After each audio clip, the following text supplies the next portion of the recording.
objectifs principaux de l'association est de promouvoir le cursus, notamment à l'extérieur, par exemple auprès des entreprises, dans les salons où on rencontre ces entreprises, mais aussi dans les salons pour étudiants, où les gens du CMI échangent avec des futurs universitaires ou des futurs élèves d'enseignement supérieur.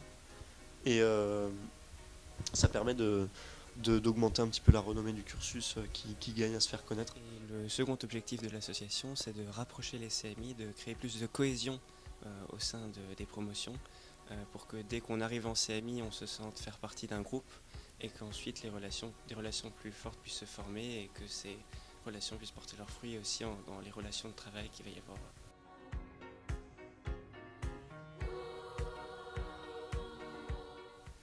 Alors en dehors des réunions d'information et des événements sur des salons organisés par l'association, le but est aussi de divertir les CMI, donc des repas, des événements sportifs comme du futsal, des événements plus culturels. L'idée par exemple c'est de se retrouver chaque semaine pour qu'on puisse manger ensemble, pour que des liens puissent se créer. Ou bien on a organisé un repas international pour que chacun puisse faire goûter aux autres les spécialités de là où il vient, puisque c'est une des richesses des CMI et que nous venons de partout, et donc le but de l'association est aussi qu'on puisse chacun découvrir les cultures des autres. Ce qu'il faut savoir aussi, c'est que tous les événements qu'on organise ne s'adressent pas exclusivement aux CMI.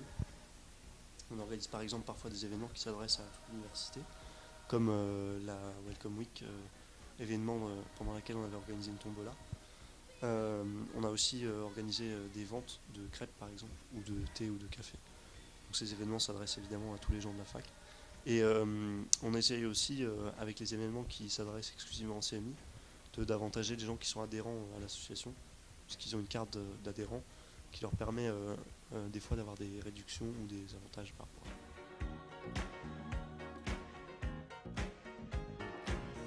Alors l'association est dirigée par un conseil d'administration qui est élu chaque semestre. Il est constitué d'un président et de son vice-président, du trésorier de l'association et du directeur de communication. Ce conseil d'administration est principalement chargé de diriger les responsables des différents pôles de l'association, dont par exemple celui du divertissement, celui du parrainage ou encore celui de la promotion du cursus. Et tous ces responsables font appel pour leurs divers événements et activités à des adhérents qui sont donc les membres de l'association.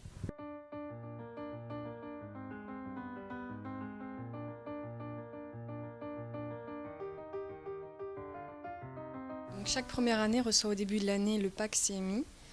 Dedans, il y a des annales qui permettent de s'entraîner pour les partiels. Et en plus, chaque étudiant de L1 a un parrain en L2. Ensuite, au sein de l'association, il y a une équipe parrainage et intégration qui met en place un guide de survie de l'UPMC et qu'elle distribue à tous les étudiants en première année avant l'entrée à la fac. Et ils organisent aussi une journée d'intégration pour tous les premières années et deuxième année du cursus. Par contre, il n'y a pas d'intégration pour les autres élèves à la fac, donc c'est vraiment spécifique au CMI et ça permet de créer une cohésion de groupe.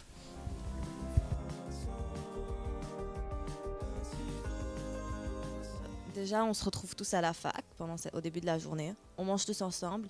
Il y a une petite présentation sur l'association. On rencontre un peu plus les membres de l'association, les membres du cursus, surtout les plus grands. Et ensuite, il y a des jeux qui commencent. Oui, donc on fait des jeux pour permettre aux L1 de se battre contre les L2 en cohésion. Donc après, ça permet de faire connaissance.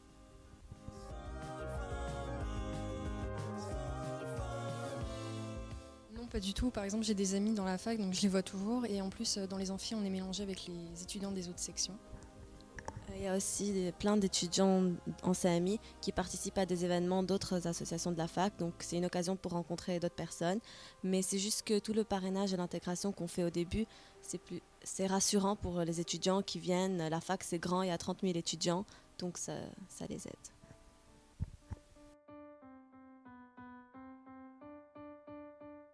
Non. En fait, pendant la journée d'intégration, tous les jeux qu'on fait, c'est des jeux très bon esprit. Il n'y a vraiment pas de jeux qui sont humiliants. On ne cherche pas à humilier les Alains. Au contraire, on essaye de les rassurer et de leur donner du soutien et qu'ils aient confiance en l'association et dans les autres membres du cursus. Et d'ailleurs, après, le parrain, c'est plutôt un ami plutôt que quelqu'un qui est supérieur. Voilà, donc ils nous aident.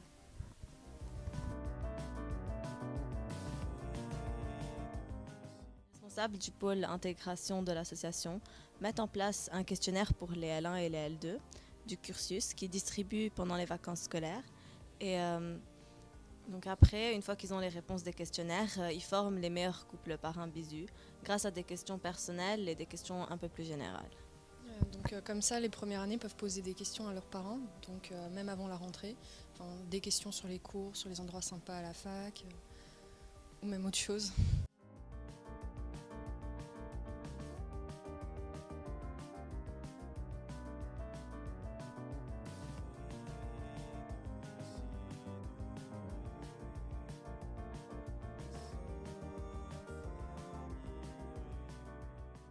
CMI, c'est très bien. Le CMI est génial. Je peux avoir une guitare?